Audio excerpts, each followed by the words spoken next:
యేసయ్యా, ఈరోజు పెంతెకోస్తు పండుగని జరుపుకుంటున్నాం ప్రభువా.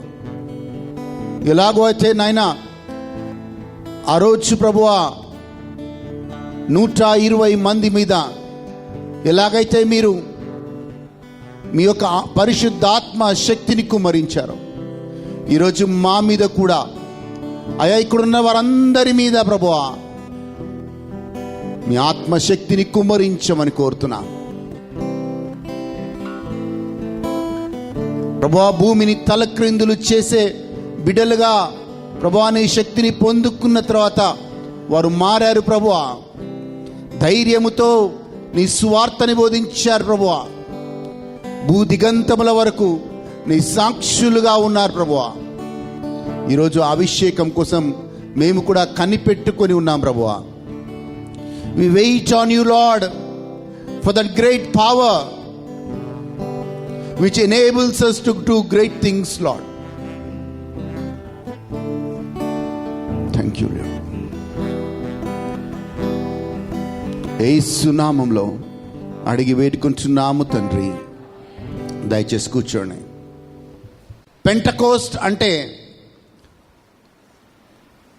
యేసు ప్రభు పునరుత్థాన పండుగ తర్వాత 50వ దినమున వచ్చేదే పెంతెకోస్తు పండుగ. పెంట అంటే 50 అని అర్థం. యేసు ప్రభు పునరుత్థానమైన తర్వాత 50వ దినమున తాను వాగ్దానం చేసినట్లుగా ఈ భూలోకం మీదికి తన పరిశుద్ధాత్మ శక్తిని, పరిశుద్ధాత్మ దేవుణ్ణి ఈ భూలోకానికి పంపించాడు. మరి ఎందుకు పరిశుద్ధాత్మ దేవుడు మనకు అవసరమైన వాడో, పరిశుద్ధాత్మ దేవుడు మన జీవితంలోకి వస్తే ఏం జరుగుతుందో మనము నేర్చుకుందాం. పరిశుద్ధాత్మ దేవుడు నీపై నాపై వచ్చినప్పుడు ఏ కార్యాలు చేస్తాడో మనము ఈరోజు దేవుని వాక్యంలో మనము ధ్యానించుదాం. యేసు ప్రభువు చెప్పినప్పుడు మీకొక ఆదరణకర్తనిస్తాను, మీకొక ఆదరణకర్తనిస్తాను అని చెప్పాడు. మీకు సహాయకుడిని ఇస్తాను అని చెప్పాడు. అండ్ ఆయన మీ పక్షాన ఉండి మీకు అన్ని విషయాల్లో పరిశుద్ధాత్మ దేవుడు మీకు సహాయం చేస్తాడని యేసయ్య చేసిన వాగ్దానం. మనం ఈరోజు ఈ వాక్యాన్ని ధ్యానించబోతున్నాం. చాలామందికి వాళ్ళు సొంతగా అనేక ప్రయత్నాలు చేస్తూ ఉంటారు. అటు కుటుంబ జీవితంలో కావచ్చు, ఇటు పరిచర్యలో కావచ్చు, వాళ్ళు చేసే ఉద్యోగాల్లో కావచ్చు, వాళ్ళు సొంతగా వాళ్ళ తలాంతుతో, వాళ్ళ మేధస్సుతో, వాళ్ళ తెలివితేటలతో చాలా విషయాలు చేయాలని ప్రయత్నం చేస్తారు. కానీ చాలాసార్లు మనం వైఫల్యం చెందుతాం. కానీ క్రైస్తవుడికి ఇచ్చిన దేవుని కృప ఏంటి అంటే, the grace that God gives to the Christians is He gives the Holy Spirit of God so that He can be a helper to him always. అన్ని వేళల్లో ఆ పరిశుద్ధాత్మ దేవుడు నీకు నాకు సహాయంగా ఉండుటకు దేవుడు పరిశుద్ధాత్మ దేవుడిని ఇచ్చాడు. మనమందరము బాప్తిజం పొందుకున్నప్పుడు పరిశుద్ధాత్మ అనే వరమును పొందుకుంటూ ఉన్నాం. ఆ పరిశుద్ధాత్మ అనే వరము మనం పొందుకున్నప్పుడు మనం ఒక నూతన సృష్టిగా మార్చబడుతున్నాం. మనకొక నూతన దారి, will have a new direction in life. And మనకొక నూతన పర్పస్, ఒక నూతన మార్గాన్ని, ఒక నూతన దశని, ఒక నూతన ప్రణాళికని దేవుడు మన జీవితాలకు ఇస్తాడు. కానీ అది కూడా సరిపోదు. ఒక స్థాయికి వచ్చిన తర్వాత శిష్యులందరూ కూడా యేసు ప్రభు ఉన్నప్పుడు వాళ్ళందరికీ పరిశుద్ధాత్మ దేవుణ్ణి వాళ్ళ కోసం ప్రార్థన చేసి వాళ్ళు ఇద్దరిద్దరుగా వెళ్ళి వాళ్ళు సువార్తను బోధిస్తూ వచ్చారు. వాళ్ళు స్వస్థతలు చేస్తూ వచ్చారు. వాళ్ళు దయ్యాల్ని వెళ్ళగొడుతూ వచ్చారు. ఇక చివరికి యేసు ప్రభు పునరుత్థానమైన తర్వాత వాళ్ళందరి శిష్యులందరితో ఒక మాట చెప్పాడు. అయ్యా, మీరు పొందుకున్న ఈ పరిశుద్ధాత్మ శక్తి రూపంలో మీ మీదికి వచ్చేంత వరకు మీరు యెరూషలేము వదిలిపెట్టి వెళ్ళకండి. పరిశుద్ధాత్మ వరముకి, పరిశుద్ధాత్మ అభిషేకానికి తేడా ఉందండి. There's a lot of difference between the gift of the Holy Spirit and the anointing of the Holy Spirit. ఈ పరిశుద్ధాత్మ వరము కలిగిన వారు ఒక మంచి క్రైస్తవ జీవితం జీవించడానికి వాళ్ళకి పరిశుద్ధాత్మ వరము వాళ్ళకి సహాయం చేస్తుంది. కానీ దేవుడి కోసం గొప్ప కార్యాలు జరగాలంటే, నీ మీద మోపబడిన ప్రతి కాడి విరగొట్టబడాలి అంటే, నీవు నేను పరిశుద్ధాత్మ అభిషేకాన్ని కలిగి ఉండాలి. We need to have the power of the Holy Spirit. యేసు ప్రభు ఈ లోకంలో ఉన్నప్పుడు 30 సంవత్సరాలు పరిశుద్ధాత్మ శక్తి లేదు యేసు ప్రభుకి. యేసు ప్రభు వాళ్ళ తల్లిదండ్రులతో, యోసేపు మరియలతో నజరేతులో ఆయన జీవిస్తూ వచ్చాడు ఒక వడ్రంగిగా. So he could not do anything while he was in flesh. శరీరంలో యేసు ప్రభు ఉన్నప్పుడు పరిచర్య చేయలేదు, దేవుడి కోసం గొప్ప కార్యాలు యేసయ్య చేయలేదు. కానీ ఎప్పుడైతే యోర్దాను నదిలో యేసు ప్రభు ఆ పావుర రూపంలో పరిశుద్ధాత్మ అభిషేకాన్ని పొందుకున్నాడో, when he received that power, ఆ రోజు నుంచి యేసు ప్రభు అనేక మేళ్ళను చేస్తూ వెళ్ళాడు.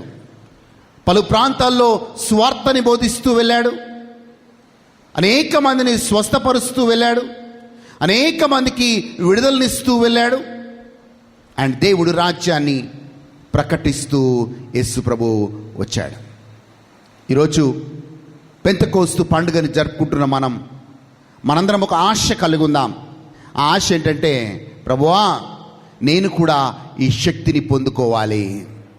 ఆ రోజు పై మేడ గదిలో 120 మంది పొందుకున్న శక్తి, ఆ రోజు యోర్దాను నదిలో మీరు పొందుకున్న శక్తి నేను కూడా పొందుకోవాలి అని మనం ప్రార్థన చేసుకోవాలి. వాక్యం చూసినప్పుడు యెషయా గ్రంథం 10వ అధ్యాయం 27వ వచనంలో వాక్యాన్ని చూసినప్పుడు మనకి ఇది అర్థమవుతుంది. ఏంటి అంటే, వాక్యం చూసినప్పుడు మన మీద ఒక భారం మోపబడిందంట. A burden is kept upon all of us. ఆ భారం ఏంటో, ఎన్ని రకాల భారాలు సాతాను నీ మీద నా మీద పెట్టాడో కూడా మనం ధ్యానించుకుంటూ వద్దాం. సో యేసు ప్రభు ఈ భూలోకానికి 30 సంవత్సరాలు యేసయ్య వచ్చినప్పుడు మౌనంగా ఉన్నాడు. ఎందుకంటే యేసయ్య ఆ పరిశుద్ధాత్మ శక్తిని కలిగి లేడు. యోర్దాను నదిలో ఎప్పుడైతే యేసయ్య తన అభిషేకాన్ని పొందుకున్నాడో, ఆ రోజు నుంచి గొప్ప కార్యాలు చేయటం యేసు ప్రభు జీవితంలో మనం చూస్తాం. యెషయా గ్రంథం 10వ అధ్యాయం 27వ వచనాన్ని బైబిల్లో నుంచి చూద్దాం దయచేసి. ఆ దినమున నీ భుజము మీద నుండి అతని బరువు తీసివేయబడి. చూడండి, సాతాను ఏం చేస్తారంటే అనేక మంది మీద వాళ్ళ భుజము అంటే వారి మీద ఒక భారం పెడుతున్నాడు, ఒక బరువు పెడతాడు.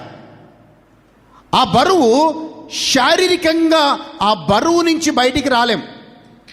Satan puts a burden on the people, and this burden which is kept on us cannot be overcome with the flesh. ఒక భరించలేని భారం, భరించలేని బరువు సాతాను ప్రజల మీద ఉంచుతూ వచ్చాడు. ఇది ఈ భారం, ఈ భరించలేని భారం అంటే, బరువు అనగానే ఏ రూపంలో పెడతాడు, ఎలా పెడతాడు అంటే, కొందరికి అనారోగ్యం రూపంలో పెడతాడు, కొందరికి శాపాల రూపంలో పెడతాడు, కొందరికి వాళ్ళ జీవితంలో ఎదుగుదల ఉండదు.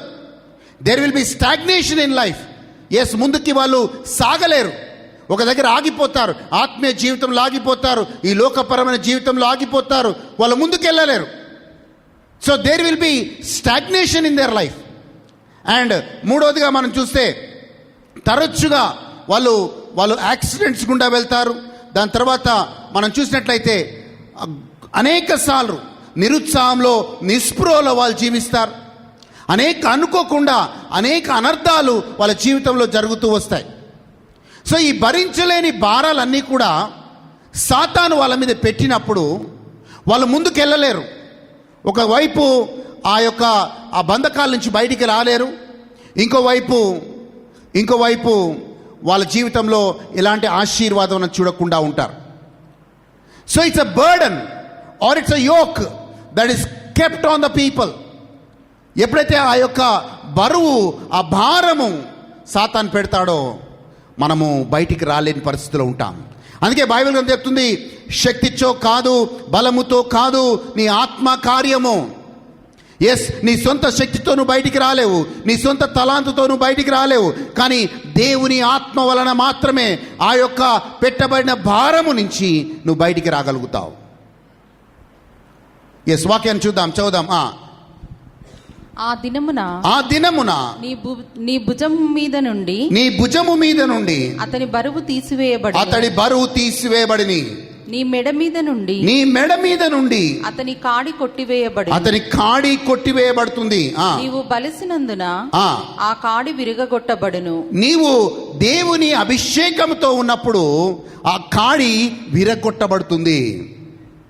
What ever is the yoke that is placed on you, నీ మీద ఉంచిన భారము, నీ మీదకి అభిషేకం వచ్చినప్పుడు ఆ కాడి విరగొట్టబడుతుంది.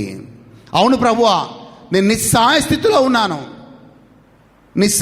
ఉన్నాను, నేను ఈ స్థితి నుంచి బయటికి రాలేకపోతున్నాను అన్నవారు ఎప్పుడైతే నీ మీదకి అభిషేకం వస్తుందో అప్పుడు ఆ అభిషేకం, ఆ అనాయింటింగ్ నీ కాడిని విరగొడుతుంది. అందుకే నీకు నాకు కావలసింది దేవుని పరిశుద్ధాత్మ, దేవుని అభిషేకం. కొన్ని కాడులను మనం చూద్దాం. మొదటిగా బానిసత్వము అనే కాడి నుంచి పరిశుద్ధాత్మ అభిషేకం మనకి విడుదల దయచేస్తుంది. we will be always under the what you call slavery, ఒక భయంకరమైన బానిసత్వంలో ఉంటాం. ఆ రోజు ఇజ్రాయెల్ ప్రజలు ఎలాగైతే ఐగుప్తులో బానిసలుగా బ్రతికారో అలాగే మనము కూడా పాపానికి బానిసలుగా ఉంటాం. సో చాలాసార్లు ఆ పాపము నుంచి బయటికి రావాలనుకుంటాం, చాలాసార్లు ఆ పాపం చేయకూడదు అనుకుంటాం, కానీ మనం పాపానికి బానిసలుగా జీవిస్తాం. అందుకే పౌలు కూడా కొన్ని సందర్భాలు అంటాడు, నేను ఏం చేయాలనుకుంటున్నానో దాన్ని చేయలేకపోతున్నాను, ఏం చేయకూడదు అనుకుంటున్నానో దాన్ని మళ్ళీ చేస్తున్నాను. సో నువ్వేమవుతావంటే, ఎలా జీవిస్తావంటే, నీకు ఇష్టము లేకపోయినా ఒక పనిని పదే జీవితంలో చేస్తూ వస్తావు అంటే అది పాపం. That means you are a slave to that activity. చాలాసార్లు అనుకుంటాం, ప్రభువా ఈ విషయంలో నేను మారాలి, ఈ విషయంలో నా బ్రతుకులో మార్పు కావాలి, అనేక సార్లు ప్రార్థన చేస్తాం. కానీ నీ ప్రార్థన కూడా నిన్ను ఆ యొక్క బానిసత్వం నుంచి బయటికి తీసుకుని రాదు. అది వ్యసనము కావచ్చు, అది ఎలాకమైన పాపము కావచ్చు. వాక్యాన్ని చూద్దాం. లేవి కాండం 26వ అధ్యాయం 13వ వచనాన్ని చూద్దాం. లేవి కాండం 26వ అధ్యాయం 13వ వచనం. Yes, book of Leviticus chapter 26 verse 13. లేవి కాండం 26వ అధ్యాయం 13వ వచనం. మీరు ఐగుప్తీయులకు దాసులు కాకుండా వారి దేశంలో నుండి మిమ్మును రప్పించి తిని, నేను మీ దేవుడనైన యెహోవాను, నేను మీ కాడి పరుపులను తెంపి మిమ్మును నిలువుగా నడవచేసేదను. I have broken the bands of your yoke and made you walk upright. వాళ్ళు ఇజ్రాయేలు ప్రజలు ఐగుప్తులో బానిసలుగా ఉన్నప్పుడు దేవుడు తన కాడిని వాళ్ళ మీద మోపబడిన ఆ కాడిని విరగొట్టి వాళ్ళని మళ్ళీ స్వేచ్ఛగా నడిచే కృపని దేవుడిచ్చాడు. ఇంకో వచనం చూద్దాం. యెషయా గ్రంథం 9వ అధ్యాయం 4వ వచనాన్ని చూద్దాం. యెషయా గ్రంథం 9వ అధ్యాయం 4వ వచనాన్ని చూద్దాం. మిద్యాను దినమున జరిగినట్లు వాని బరువు కాడిని నీవు విరిచి ఉన్నావు. వాని బరువు వారి మీద విడిచి ఉన్నాం. యెషయా గ్రంథం 9వ అధ్యాయం 4వ వచనం. ఎస్, మిద్యాను దినమున జరిగినట్లు వాని బరువు కాడిని వాడు బరువు కాడిని నీవు విరిచి ఉన్నావు. చూడండి, వాళ్ళు ఒక బరువైన కాడి, ఒక బరువు, ఒక కాడి వాళ్ళ మీద ఉంచబడింది. అండ్ అభిషేకం నీ మీదకి వచ్చినప్పుడు, అనాయింటింగ్ నీ మీదకి వచ్చినప్పుడు ఆ మోపబడిన కాడి విరగొట్టబడుతుంది. నేను మళ్ళీ చెప్తున్నాను, అది శారీరకంగా నువ్వెన్నిసార్లు ఆ బంధకం నుంచి ఆ కాడి విరగొట్టాలని ప్రయత్నం చేసినా అది నీ వల్ల కాదు. It's not possible. అనేక సార్లు ప్రయత్నం చేస్తాం.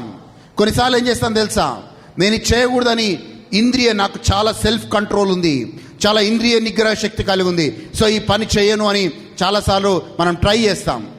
కానీ ఒకరోజు 2 రోజులే, మళ్ళీ 3వ రోజు మళ్ళీ అదే పని చేస్తాం. ఎందుకు అలా చేస్తున్నావంటే నీ మీద సాతాను కాడి మోపాడు. ఆ కాడి, ఆ బంధకంలో నుంచి నువ్వు రాలేకపోతున్నావు. You are unable to come because you are in the slavery of sin. And దేవుడికి స్తోత్రం. అభిషేకం నీ మీదకి వచ్చినప్పుడు ఆ పాపం అనే కాడి నుంచి దేవుడు నిన్ను విరగొడతాడు. ఆ పాపం అనే కాడి విరగొట్టబడినప్పుడు నువ్వు స్వేచ్ఛగా బయటికి వచ్చి ఆ రోజు నుంచి దేవుని బిడ్డగా, పరిశుద్ధుడిగా, పరిశుద్ధురాలుగా నువ్వు జీవించే గొప్ప కృపని దేవుడిస్తాడు. అప్పటి వరకు పాపానికి బానిసగా ఉన్న నీవు ఈ రోజు నుంచి దేవుని బిడ్డగా స్వేచ్ఛగా నువ్వు జీవిస్తావు అభిషేకం నీ మీదకి వచ్చినప్పుడు. ఒక స్త్రీ ఉంది, ఆమె పదే పదే వ్యభిచారం అనే పాపంలో జీవిస్తూ వచ్చింది. యేసు ప్రభు వచ్చాడు, ఆమె వ్యభిచారంలో పట్టుబడింది. అందరూ ఆమెని రాళ్లతో కొట్టి చంపాలని వాళ్ళు ప్లాన్ చేస్తూ ఉన్నప్పుడు యేసు ప్రభు వచ్చి ఆమెకి ఇంకొక అవకాశం ఇచ్చాడు. ఆమె పాపముననే కాడిని విరగొట్టాడు. ఆ రోజు నుంచి ఆమె దేవుడి కోసం బ్రతికినట్లుగా మనం చూస్తూ ఉన్నాం. She was an adultery. ఆ భయంకరమైన వ్యభిచారంలో పట్టుబడ్డ స్త్రీ, వ్యభిచారంలో ఉండే వాళ్ళు ఏంటి తెలుసా, పదే పదే అదే పాపాన్ని చేస్తారు.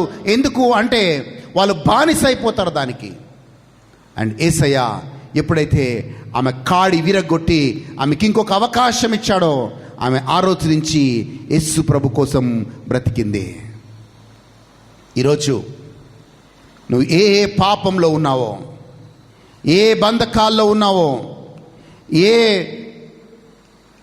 ఏ విషయాల్లో నీవు అడిక్షన్లో ఉన్నావో అవన్నీ యేసు నామంలో, యేసు క్రీస్తు అభిషేకం ద్వారా, పరిశుద్ధాత్మ దేవుని అభిషేకం ద్వారా అవన్నీ విరగొట్టబడునుగాక. ఆమేన్, హల్లెలూయా. యోహాను సువార్త 8వ అధ్యాయం 34వ వచనాన్ని చూద్దాం.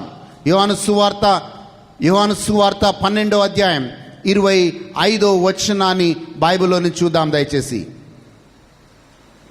యోహాను సువార్త తన ప్రాణంను ప్రేమించువాడు 8వ అధ్యాయం 34వ వచనం. యోహాను సువార్త 8వ అధ్యాయం 34వ వచనం. అందుకు యేసు పాపము చేయు ప్రతివాడును పాపమునకు దాసుడని మీతో నిశ్చయముగా చెప్పుచున్నాను. పాపము చేయువాడు పాపమునకు దాసుడు. Whoever commits sin is a slave of sin.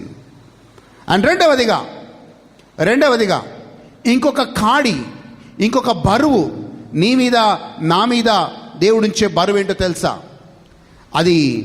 అది సామెతల గ్రంథం 12వ అధ్యాయం 25వ వచనం. Book of Proverbs chapter 12 verse 25. Book of Proverbs chapter 12 verse 25. సామెతల గ్రంథం 12వ అధ్యాయం 25వ వచనం నుంచి బైబిల్లోని చూద్దాం దయచేసి. ఒకని హృదయములోని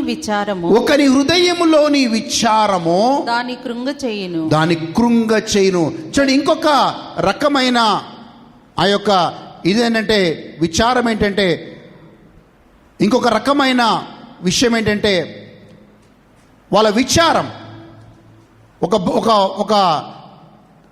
వాళ్ళ జీవితంలో ఒక వరి వస్తుంది, విచారం వస్తుంది. మళ్ళీ చదవండి అమ్మా దయచేసి. ఒకని హృదయములోని విచారము ఒకడి హృదయములోని విచారము దాని కృంగజేయును. దాని కృంగ చేయును. దయగల మాట. చాలమ్మా చూడి, ఒకడి anxiety in the heart of a man causes depression. ఒకని హృదయములోని విచారము దానిని కృంగ చేయును. చూడండి, మన జీవితాల్లో చాలామందికి ఒక రకమైన బాధ, ఒక రకమైన విచారం. ఎందుకు మనం దాంట్లో నుంచి బయటికి రాలేం? You are always with some worry, tension. ఇక ఆ వ్యక్తి అలాగే ఆ యొక్క విచారంలో, ఆ టెన్షన్లో, ఆ కృంగుదలలో మనిషి జీవిస్తాడు. ఆ విచారం నుంచి బయటికి రాలేడు, ఆ కృంగుదల నుంచి బయటికి రాలేడు. కానీ వాక్యం చెప్తుంది, but a good word makes it glad. మన వాక్యం ఏం చెప్తుందంటే, ఆ యొక్క సంతోషకరమైన మాట, ఒక మంచి మాట, ఒక దయగల మాట వారిని సంతోషపెట్టును. అంటే ఒక కృంగుదలలో ఉన్న వ్యక్తి ఎప్పుడు కూడా ఆ యొక్క భయంకరమైన దీంట్లోనే ఉంటాడు. కానీ అదే కృంగుదలలో ఉన్న వ్యక్తికి ఒక మంచి మాట ఆయనకి ఏం చేస్తుందంటే సంతోషాన్ని ఇస్తుంది. సాతాను చాలాసార్లు ఏం చేస్తాడంటే నీ ఫెయిలియర్స్ని జ్ఞాపకం చేస్తాడు. చాలాసార్లు సాతాను ఏం చేస్తాడంటే నీ యొక్క ఫెయిలియర్స్ని, అంటే నీ యొక్క ఏమంటారు, అనేక సార్లు ఓటమి నుంచి నీకు జ్ఞాపకం చేస్తూ ఉంటాడు. నువ్వు ఓడిపోయిన విషయాలు, ఎక్కడెక్కడైతే అవిశ్వాసంలో పడిపోయావో, ఎక్కడెక్కడైతే ఓడిపోయావో నీ జీవితంలో, అవే నీ జ్ఞాపకం చేస్తూ ఉంటాడు. చూసావా, ఇగో ఇక్కడ చేసావు, నువ్వు ఓడిపోయావు, నువ్వు వైఫల్యం చెందావు, యు ఆర్ ఎ ఫెయిలియర్ అని అనేక మార్లు నీ గుర్తు చేస్తూ ఉంటాడు. కానీ ఒక మంచి మాట, అభిషేకం ఏం చేస్తుందంటే, నీ మీద అభిషేకం వచ్చినప్పుడు దేవుడు నీకేం చేస్తాడు అంటే, దేవుడు నీ మీద ఉన్న మంచి మంచి ప్రవచనాలను జ్ఞాపకం చేస్తాడు. ఇప్పుడు నీకు ఫెయిలియర్లా కనబడుతున్నావు, కానీ నీ జీవితం మీద, నీ మీద దేవుడు చేసిన మంచి ప్రవచనాలని నీలో అభిషేకం వచ్చినప్పుడు పరిశుద్ధాత్మ దేవుడు జ్ఞాపకం చేస్తాడు. He will keep on reminding you about the prophecies that were kept upon you. అప్పుడు మనకు ధైర్యం వస్తుంది. ఆ ధైర్యం ఏంటంటే, ఎస్, నేను ఈ స్థితిని చూసేవాడిని కాదు, నాకు ఒక మంచి భవిష్యత్తుని దేవుడు తయారు చేశాడు. ఈరోజు నేను చూస్తున్న స్థితి మంచిగా లేకపోవచ్చు, నేను ఈరోజు ఉన్న స్థితి మంచిగా లేకపోవచ్చు, నాకు కనబడుతుందంతా ఓటమే కనబడుతుండొచ్చు, కానీ దేవుడికి స్తోత్రం, నా మీద దేవుడికి ఉన్న ప్రణాళిక గొప్పది, నాకున్నది, నా మీద ఉన్న దేవుని ప్రణాళిక గొప్పది. So when you are reminded about God's promises, when you are reminded about the prophecies upon your life and ministry, then you get encouraged. అభిషేకం నీలోకి వచ్చినప్పుడు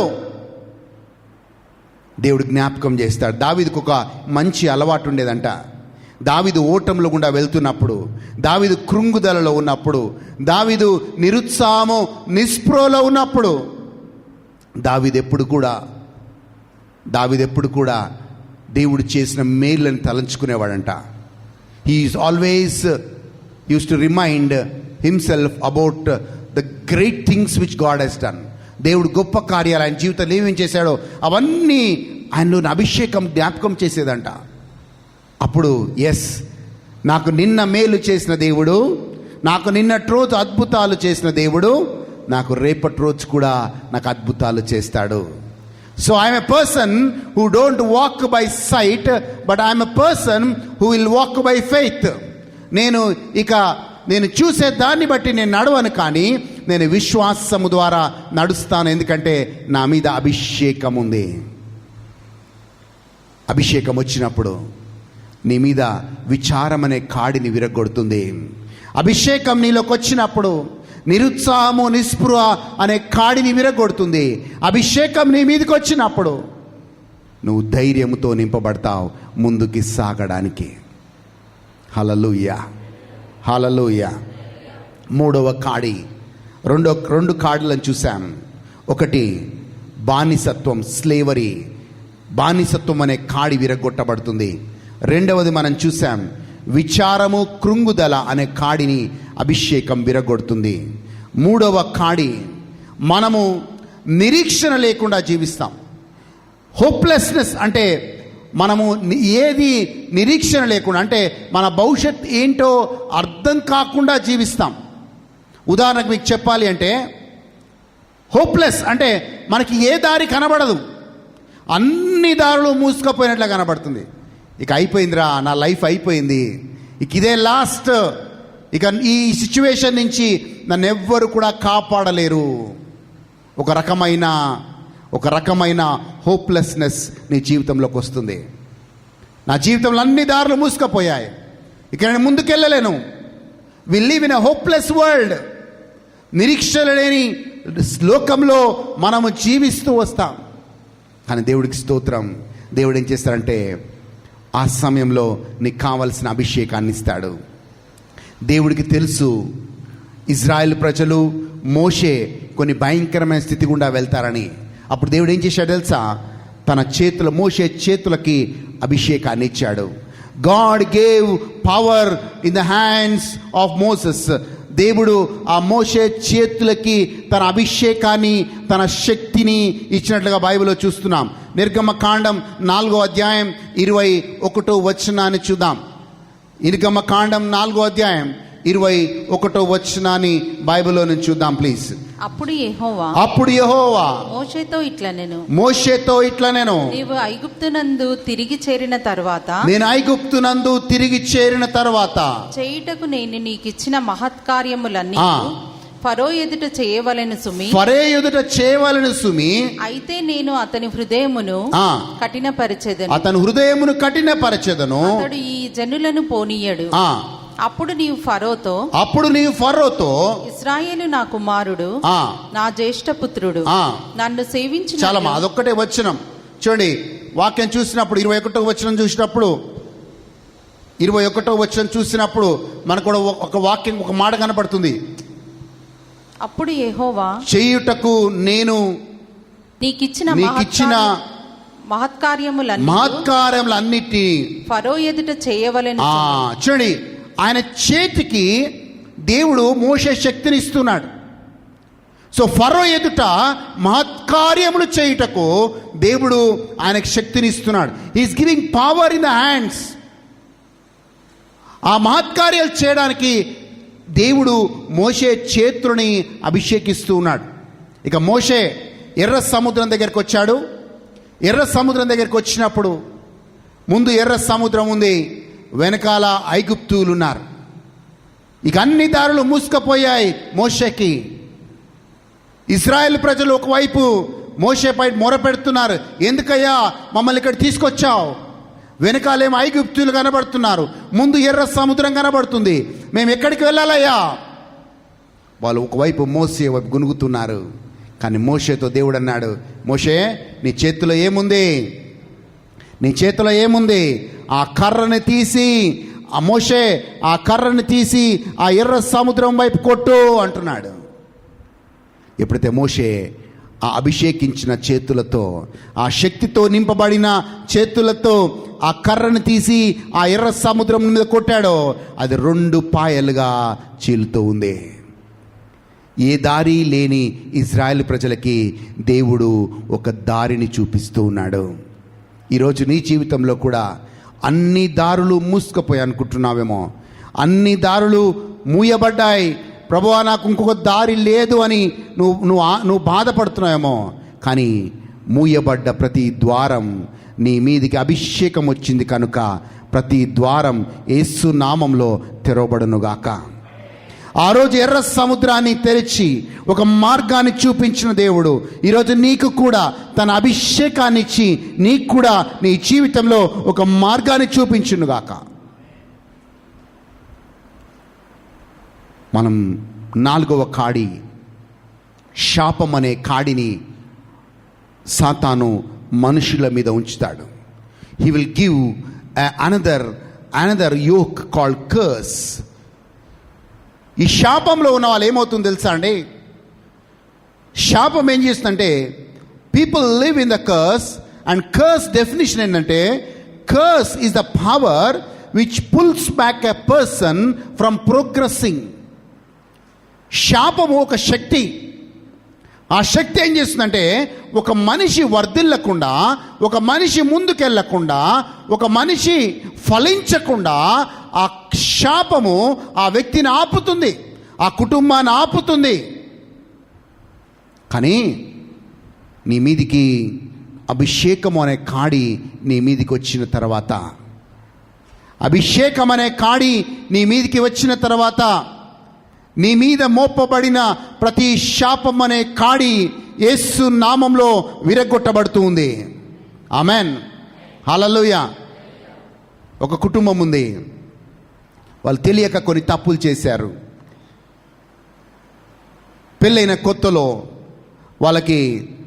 వాళ్ళకి పిల్లలు వద్దు అనుకొని అబార్షన్ చేయించుకున్నారు. మళ్ళీ రెండవసారి మళ్ళీ అబార్షన్ చేయించుకున్నారు. ఇక దేవుడు ఏం చేశాడంటే, ఆ గర్భాన్ని మూసేశాడు. 8 సంవత్సరాలు గడిచిపోయింది, వాళ్ళు పిల్లలు లేకుండా జీవిస్తూ వచ్చారు. ఇక వాళ్ళు ప్రార్థనలోకి వచ్చిన తర్వాత అభిషేకాన్ని పొందుకున్నారు. ఎప్పుడైతే అభిషేకం పొందుకున్నారో, వాళ్ళ పాపం ఎప్పుడైతే క్షమించబడిందో, వాళ్ళు ఎప్పుడైతే అభిషేకం పొందుకున్నారో, అభిషేకం అనే కాడి వాళ్ళ పాపం వల్ల వచ్చిన ఆ శాపాన్ని దేవుడు కొట్టివేస్తున్నాడు. అండ్ వాళ్ళకి దేవుడు మంచి 12 బిడ్డల్ని ఇచ్చాడు, వాళ్ళ కుటుంబాన్ని దీవించాడు. శాపము ఒక మనిషి వర్ధిల్లకుండా చేస్తుంది. శాపము ఒక మనిషి ముందుకు వెళ్ళకుండా చేస్తుంది. శాపము మనము అనేక సార్లు మనం తలపెట్టినవన్నీ కూడా వైఫల్యం చెందేలాగా చేస్తుంది. Curse always is a power which pulls back the man. ఆ మనిషిని వెనుకకు లాగుతుంది. అందుకే అది గమనించిన రాజు, బాలాకు అనే రాజు ఏం చేస్తారంటే, అయ్యా, ఈ ఇజ్రాయెల్ ప్రజలు బాగా వర్ధిల్లుతున్నారు, ఈ ఇజ్రాయెల్ ప్రజలు బాగా అన్నిట్లలో వాళ్ళు దీవించబడుతున్నారు, ఆ ప్రవక్తను తీసుకెళ్ళి వీళ్ళని శపించు అంటాడు. అప్పుడు వాళ్ళు ప్రవక్త ఒక మాట అంటాడు, దేవుడు ఆశీర్వదించబడ్డ మనుషులని నేను శపించను అంటాడు. క్రైస్తవుడు ఆశీర్వదించబడ్డవాడు.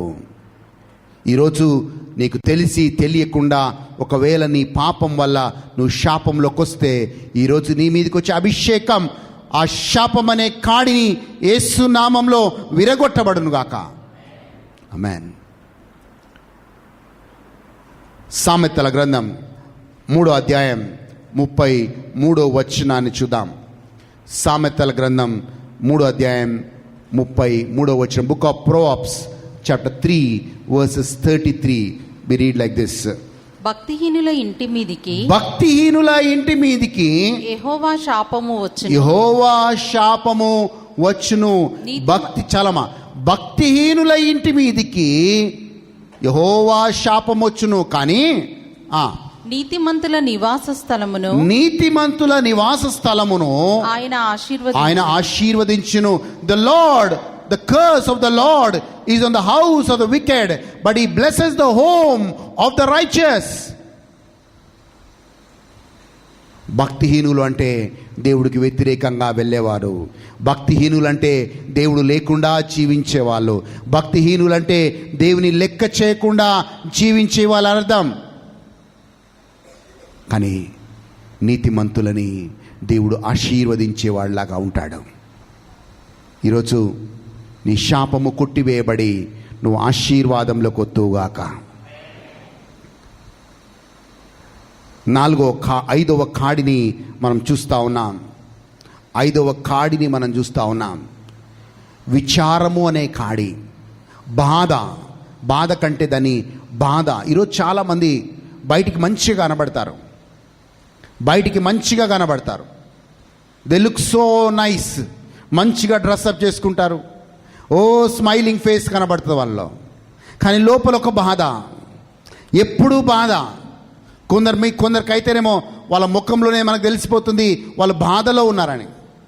కొందరికైతేనేమో ఆ బాధను లోపల మింగి బయటికి మాత్రం మంచిగా ఉన్నట్లుగా, వాళ్ళకేమీ జరగనట్లుగా చాలా అందరితో ఒక్కోసారి నవ్విస్తూ ఉంటారు.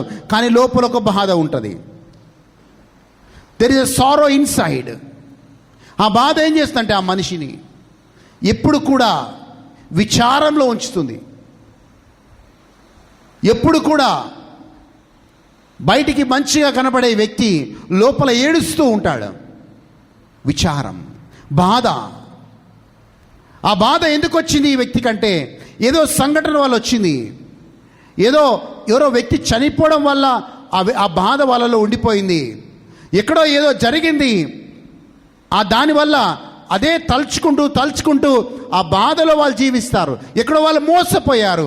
ఆ మోసం వల్ల ఆ బాధలో వాళ్ళు తలుచుకుంటూ ఆ బాధలోనే జీవిస్తారు. ప్రభువా, అప్పుడు నాకు అలా జరగకపోయింటే ఇప్పుడు నా జీవితం ఇలా ఉండేది కాదు కదా. ప్రభువా, ఈ పలానా వ్యక్తి నాకు పరిచయం కాకపోతే నా జీవితం ఇలా ఉండేది కాదు కదా. ఎస్, లోపల బాధ. బైబిల్లో ఆ బాధ ఎంతమంది ఓదార్చినా, ఎంతమంది ఆ వ్యక్తిని ఓదార్చినా ఆ బాధలో నుంచి బయటికి రారు. బైబిల్లో మనం చూస్తున్నాము, యోసేపుకి ఒక దుర్వార్తను తీసుకొని వస్తున్నారు. ఆదికాండం 37వ అధ్యాయం, ఆదికాండం 37వ అధ్యాయం 35వ వచనంలో మనం చూస్తున్నాం. యోసేపు చనిపోయాడని ఒక దుర్వార్తని యాకోబు దగ్గర తీసుకొని వస్తున్నారు. యాకోబుకి యోసేపు అంటే చాలా ఇష్టం. చాలా ఇష్టం కాబట్టి ఎంతమంది ఆయన ఓదార్చలు చూసినా, ఎంతమంది ఆయనని మంచి మాటలు చెప్పి ఆయన బలపరచాలని చూసినా ఆయన బలపరచలేకపోయారు. ఎందుకంటే యాకోబు ఎక్కువగా యోసేపుని ప్రేమించేవాడు. చదువుదాం ఆ మాటని. ఆదికాండం 37వ అధ్యాయం 35వ వచనం. అతని కుమారులందరూ అతని కుమార్తెలందరూ అతనిని ఓదార్చుటకు యత్నము చేసిరి. అయితే అతడు ఓదార్పు నొందనొల్లక నేను అంగలార్చుచు మృతుల లోకమునకు నా కుమారుని యొద్దకు వెళ్ళేదనని చెప్పి అతని తండ్రి అతని కోసము ఏడ్చెను. ఎంతమంది ఓదార్చాలని చూసినా యాకోబు ఓదార్చబడట్లేదు. Many people try to comfort him but he refused to be comforted. అనేక మంది ఓదార్చాలని చూశారు, కానీ ఎవరి మాటలు కూడా ఆయనకు ఓదార్పును తీసుకొని రాలేకపోయాయి. ఇంకా ఆయన ఏమన్నాడంటే, నేను కూడా నా కొడుకు ఎక్కడికైతే వెళ్ళాడో మృతుల లోకమునకు నా కుమారుడు వెళ్ళిన ప్లేస్కి నేను కూడా వెళ్తాను అని ఏడ్చుచు ఎవరి ఓదార్పు మాటలు ఆయనలోకి రాలేకపోయాయి. కొన్నిసార్లు మన బాధ ఎలా ఉంటుందంటే, ఎవరి మాటలు మనల్ని ఓదార్చలేవు. ఎన్ని వాక్యాలు విన్నా మనల్ని ఓదార్చలేవు. కానీ దేవుడికి స్తోత్రం, అభిషేకం నీ మీదకి వచ్చినప్పుడు ఆ యొక్క బాధ నుంచి ఆ బాధ అనే కాడి నుంచి దేవుడు నేను విరగొడతాడు. ఇదే యాకోబుకి ఇంకొక మంచి మాట ఆయనకు వస్తుంది. ఆ మంచి మాట ఆయన విన్నప్పుడు ఆయన ఓదార్చబడుతున్నాడు. వాక్యాన్ని చూద్దాం. ఆదికాండం 45వ అధ్యాయం 27వ వచనాన్ని చూద్దాం. ఆదికాండం 45వ అధ్యాయం 27వ వచనం. అప్పుడు వారు యోసేపు తన చెప్పిన మాటలన్నిటినీ అతనితో చెప్పిరి. అతడు తన్ను ఎక్కించుకొని పోవుటకు యోసేపు పంపిన బండ్లు చూచినప్పుడు వారి తండ్రి అయిన యాకోబు ప్రాణము తెప్పరిల్లెను. Then Israel said, it's enough.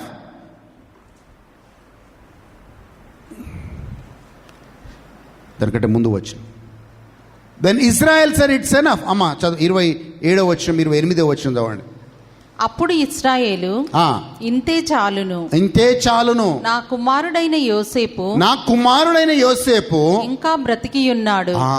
చూడండి, ఎప్పుడైతే మళ్ళీ ఆయనకి ఒక మంచి మాట వచ్చిందో, ఇంకా నా కుమారుడు బ్రతికే ఉన్నాడన్న మంచి మాటను ఆయన విన్నాడో, yes, joy came back to him. దేవుడు ఎక్కడెక్కడైతే బాధపడ్డావో, ఎక్కడెక్కడైతే నొప్పించబడ్డావో, మళ్ళీ ఆ ఆనందాన్ని దేవుడు నీ జీవితంలోకి తీసుకొచ్చును గాక. దేవుడి రాజ్యము అంటే తినడము త్రాగడము కాదు, కానీ దేవుడి రాజ్యం అంటే పరిశుద్ధాత్మయందు శాంతి, సమాధానము, ఆనందము. The kingdom of God is not about eat food, but kingdom of God is all about the joy and the peace in the Holy Spirit. పరిశుద్ధాత్మ నీలోకి నాలోకి వచ్చినప్పుడు ఆయన ఆనందాన్ని తీసుకొని వస్తాడు. అభిషేకం నీలోకి వచ్చినప్పుడు ఎంత బాధలో ఉన్న పరిశుద్ధాత్మ దేవుడు నీకు సంతోషాన్ని తీసుకొని వస్తాడు. హల్లెలూయా. 6వ కాడిని మనం చూద్దాం. 6వ కాడిని మనం చూద్దాం. ఈ 6వ కాడి దురాత్మ నీ మీద డైరెక్ట్గా మోపబడిన కాడి. అది దురాత్మ నీ మీద మోపబడిన కాడి. లూకాసు సువార్త 13వ అధ్యాయం 11 నుంచి 13 వచనాలు మనం చూస్తే, లూకాసు సువార్త 13వ అధ్యాయం 11 నుంచి 13 వచనాలు. Yes Luke's gospel chapter 13 11 to 13 if you read. ఇక్కడ ఒక స్త్రీని మనం చూస్తూ ఉన్నాం. ఈ స్త్రీ 18 సంవత్సరాలుగా ఆమె ఒక బంధకంలో ఉంది. నడుము వంగి అనేక సంవత్సరాలుగా 18 సంవత్సరాలుగా లేపకుండా ఉంది. అది ఆ యొక్క అనారోగ్యాన్ని ఎవరు తీసుకొచ్చారు? ఆ యొక్క స్త్రీ కంటే ఒక దురాత్మ ఆమెకి ఆ యొక్క అనారోగ్యాన్ని తీసుకొని వచ్చింది. కానీ యేసు ప్రభు, అభిషేకించబడ్డ యేసు ప్రభు, అనాయింటింగ్ని పొందుకున్న యేసు ప్రభు ఆమె దగ్గరికి వచ్చినప్పుడు ఆ దురాత్మ పెట్టిన కాడిని, అనారోగ్యమనే కాడిని యేసు ప్రభు విరగొడుతూ ఉన్నాడు. ఆమె మంచిగా అయిపోతుంది. హల్లెలూయా. చదుదాం, వాక్యాన్ని చదుదాం. 18 ఏండ్ల నుండి బలహీనపరచు దయ్యము పట్టిన యొక్క స్త్రీ అచ్చట నుండెను. ఆమె నడుము వంగిపోయి ఎంత మాత్రమును చక్కగా నిలవబడలేకుండా ఉండెను. యేసు ఆమెను చూచి రమ్మని పిలిచి అమ్మా నీ బలహీనత నుండి విడుదల పొంది ఉన్నావు అని ఆమెతో చెప్పి ఆమె మీద చేతులుంచగానే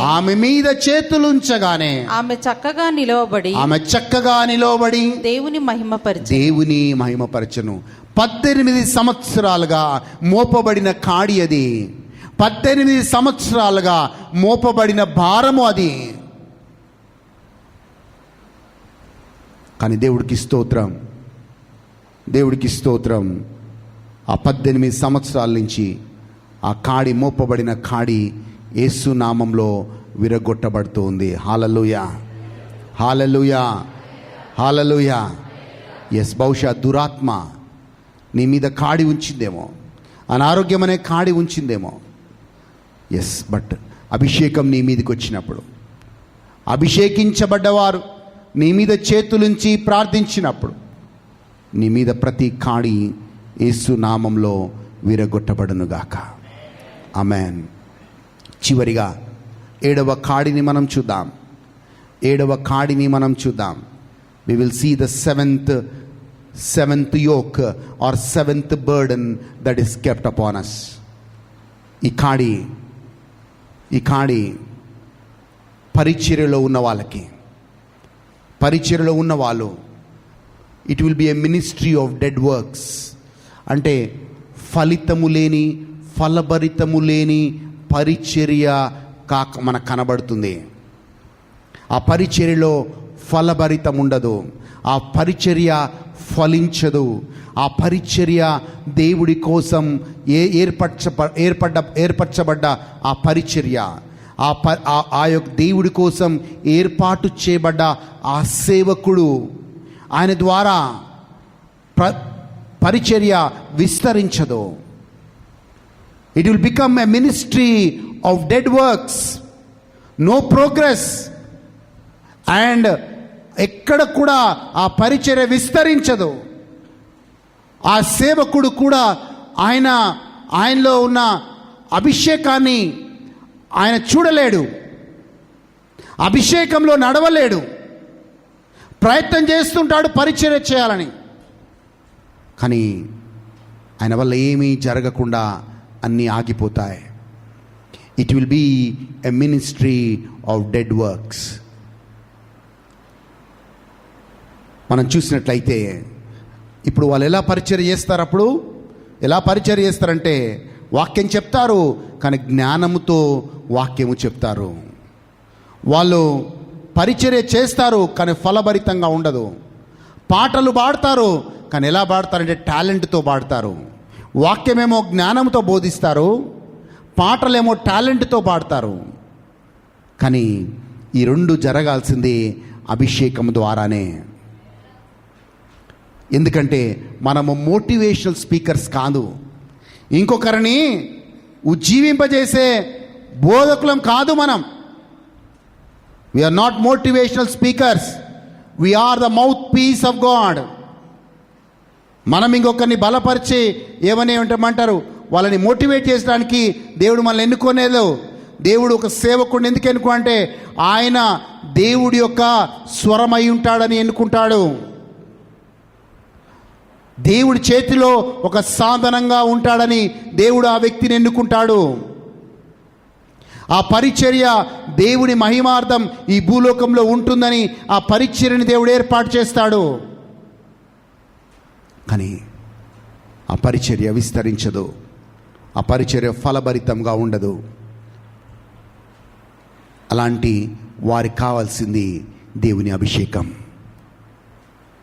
శిష్యులకు చెప్పిన మాట అదే, మీ పరిచర్య ఫలభరితంగా ఉండాలి అంటే, మీరు ధైర్యంతో సువార్తను బోధించాలి అంటే, మీరు అద్భుతాలు చేయాలి అంటే, మీరు దయ్యాలు వెళ్ళగొట్టాలి అంటే, పైనుంచి శక్తిని పొందుకునేంత వరకు యెరూషలేములో ఎడతెగక ఉండి ప్రార్థన చేయండి అన్నాడు. లూకా సువార్త 24వ అధ్యాయం 49వ వచనం. శిష్యులందరూ ఆ యొక్క యేసు ప్రభు మాటని పట్టుకొని పై మేడ గదిలో వాళ్ళు ప్రార్థన చేసుకుంటూ ఉన్నారు. ఒక రోజు 2 రోజులు కాదు, 10 రోజులు మేడ గదిలో ఒకే ప్రార్థన. ఆ ప్రార్థన ఏంటంటే, ప్రభువా నీ అభిషేకం మాకు కావాలి, ప్రభువా నీ శక్తి మాకు కావాలి, ప్రభువా నీ అభిషేకం మాకు కావాలి. లూకా సువార్త 24వ అధ్యాయం 49వ వచనాన్ని చూద్దాం. ఇదిగో నా తండ్రి వాగ్దానము చేసినది, ఇదిగో నా తండ్రి వాగ్దానము చేసినది మీ మీదికి పంపుచున్నాను, నీ మీదికి పంపుచున్నాను. మీరు పైనుండి శక్తి పొందు వరకు, పైనుంచి శక్తిని పొందేంత వరకు పట్టణములో నిలిచియుండుడని, పట్టణములో నిలిచి ఉండుడని వారితో చెప్పాను. దేవుడికి స్తోత్రం.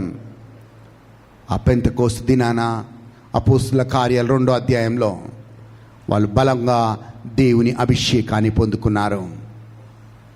ఆ అభిషేకం పొందుకున్న తర్వాత పేతురు అనేక మార్లు, ఇంతకుముందు కత్తిని నమ్ముకునేవాడు, పేతురు యేసు ప్రభు ఎవరో తెలియదని బొంకేవాడు, పేతురులో భయం ఉండేది.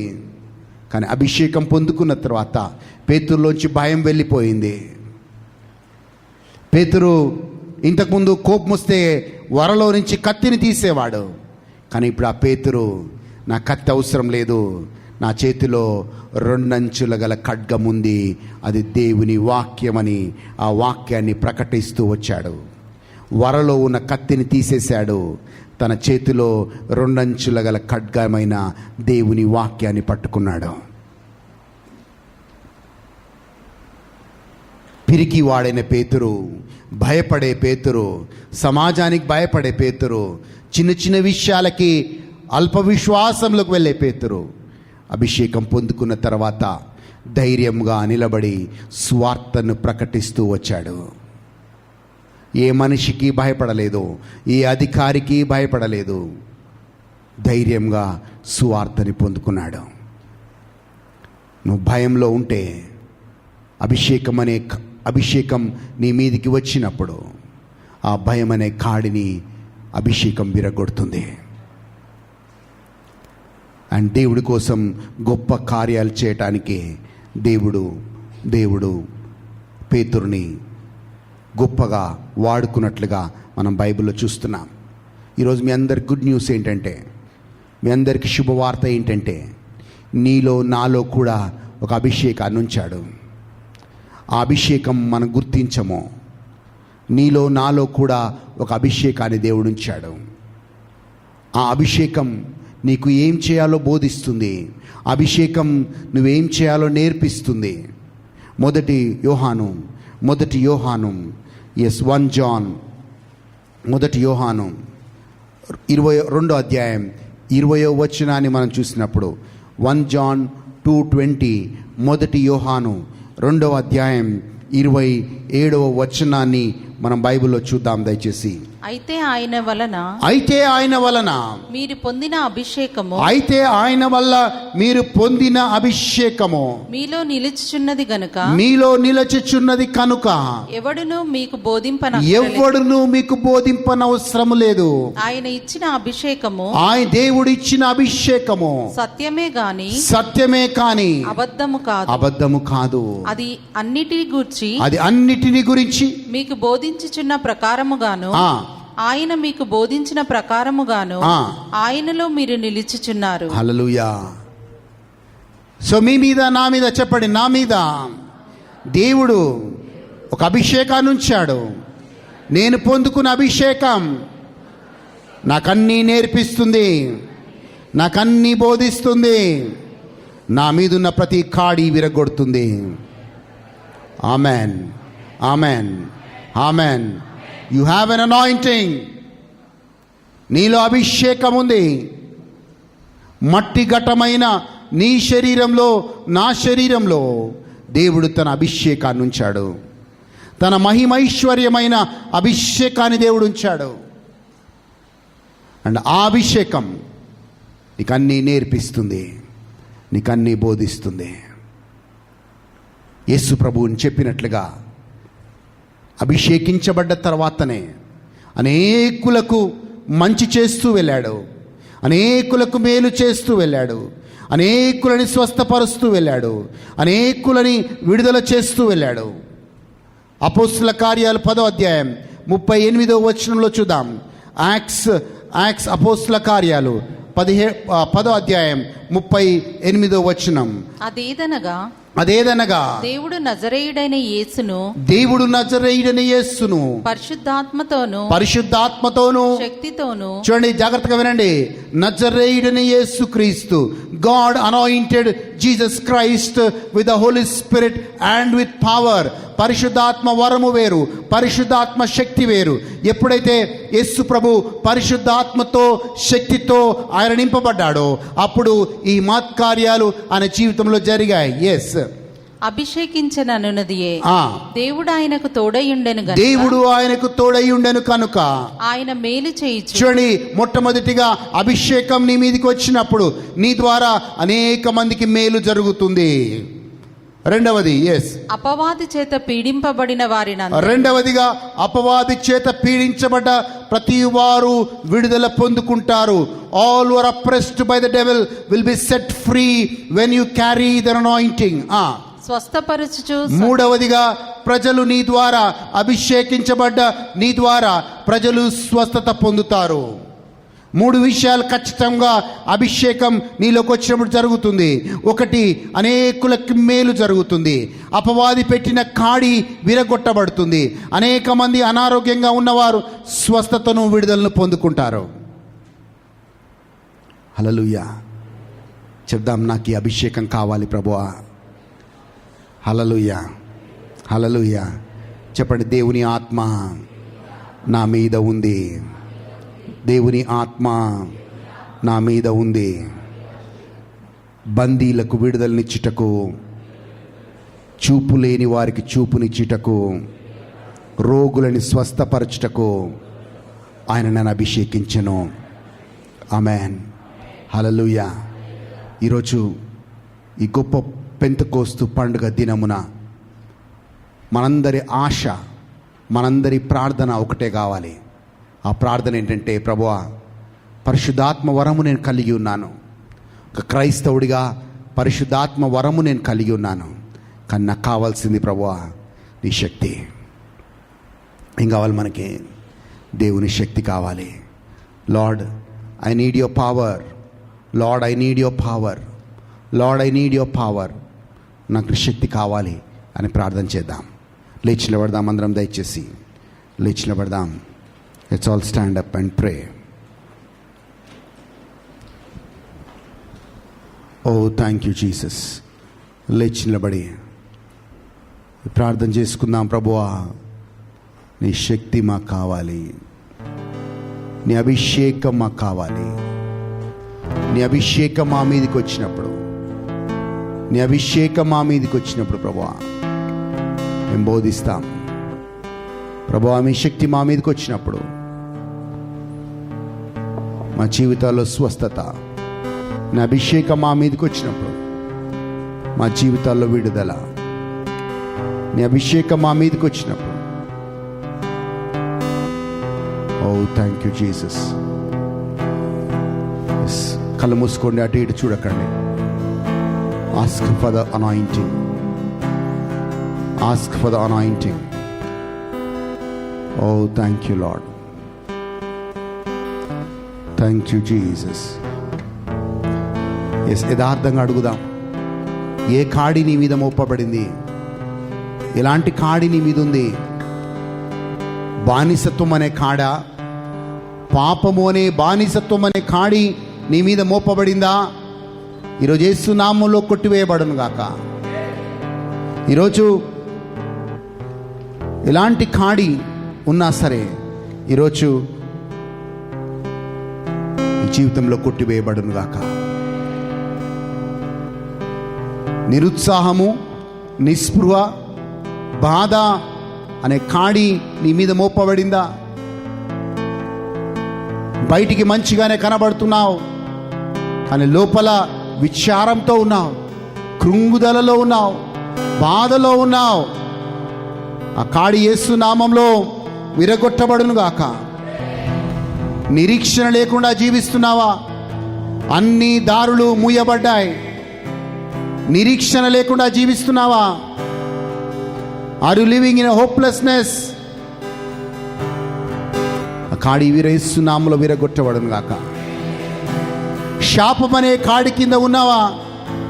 నువ్వు ముందుకు వెళ్ళలేకపోతున్నావు. You are not able to see progress in your life. అలాంటి భయంకరమైన కాడిలో ఉన్నావా?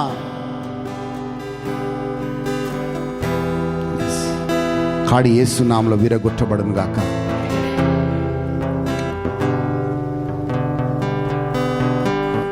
సాతాను నీ మీద కాడి నుంచాడా? అనారోగ్య రూపంలో కావచ్చు, ఎలాగైనా సాతాను నీ మీద కాడి నుంచాడా? ఆ కాడి యేసు నామములో విరగొట్టబడును గాక. నీ పరిచర్యలో ఫలభరితంగా లేదా నీ పరిచర్య? నువ్వు అభిషేకంలో నడవట్లేదా? ఆ రోజు సంసోను జీవితం నుంచి వెళ్ళిపోయినట్లుగా, ఆ రోజు సౌలు జీవితం నుంచి వెళ్ళిపోయినట్లుగా ఈరోజు అదే అనుభవంలో ఉన్నావా? ఈరోజు మళ్ళీ నీ జీవితంలోకి అభిషేకం వచ్చునుగాక. మళ్ళీ దేవుని ఆత్మతో నింపబడుదుగాక. రెట్టింపు ఉత్సాహముతో పరిచర్య చేద్దువుగాక. నీ పరిచర్య విస్తరించునుగాక. నీ పరిచర్య ద్వారా మేలు జరుగునుగాక. నీ పరిచర్య ద్వారా దయ్యముల నుంచి పీడించబడు వారందరూ విడుదల పొందుకొందురుగాక. నీ పరిచర్య ద్వారా అనారోగ్యంతో ఉన్నవారు స్వస్థతని పొందుకుందురుగాక. నీలో అభిషేకం ఉంది కాబట్టి, నీలో ఉన్న అభిషేకం నీకన్నీ నేర్పించునుగాక, నీకన్నీ బోధించునుగాక. దేవుని మార్గంలో నడవటానికి నీ అభిషేకం నీకు తోడయుండునుగాక.